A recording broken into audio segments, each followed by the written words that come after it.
పేరు ఊరు లేని తెలంగాణ ఒక ఎమ్మెల్యే ఆరమూరు ఆయన మాటలు వింటుంటే పిచ్చి పిచ్చిగా వాగాడు.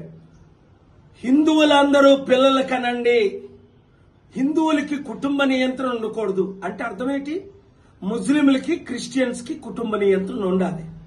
నోరిప్పితే హిందూ క్రిస్టియన్, హిందూ ముస్లిం మధ్య గొడవ పెట్టడం తప్ప ఇంకొక పని లేదు వీళ్ళకి. ఇంకా పిల్లల కంటే వీళ్ళు ఉద్యోగాలు ఇస్తారా? మోదీ గారు సంవత్సరానికి 2 కోట్ల ఉద్యోగాలు ఇస్తారని 20 కోట్లు కాదు కదా, ఉన్న 20 కోట్ల ఉద్యోగాలు పోయాయి. మరి కొత్త వాళ్ళ పిల్లల కంటే వీళ్ళు ఉద్యోగాలు ఎప్పుడు ఇస్తారు?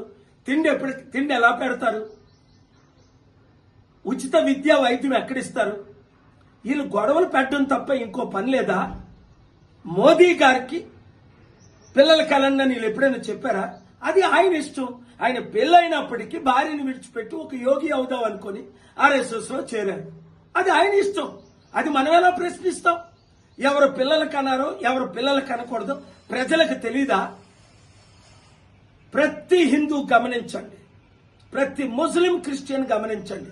ఇప్పుడే గాని బీజేపీని చిత్తుగా మనం అందరం ఏకమై ఓడించకపోతే ఇండియా రష్యా లాగా, వెనజువేలా లాగా, నైజీరియా లాగా, జింబాబ్వే లాగా, శ్రీలంక లాగా తయారవుద్ది. ఆర్థిక పరిస్థితి సర్వనాశనం అయిపోయింది. ఇచ్చిన వాగ్దానాలు ఏవి నెరవేర్చట్లేదు. ఇప్పుడు మన మధ్య మనకు గొడవ పెట్టడం లేదా దేశ విదేశాల్లో యుద్ధం చేయడం అంటాం. ఇదే వాళ్ళు 100 సార్లు మాట్లాడతారు. గమనించండి, బానిసలారా మీరు బయటికి రండి. ఏ అగ్రకుర్ణమైన బీజేపీ పార్టీయే మనల్ని నడిపించాలా? మన బీసీలని ఎప్పుడైనా వాళ్ళు ముఖ్యమంత్రి చేశారా? ప్రతి ఒక్కరు బానిసలందరూ బయటకు వచ్చి ప్రజాశాంతి పార్టీని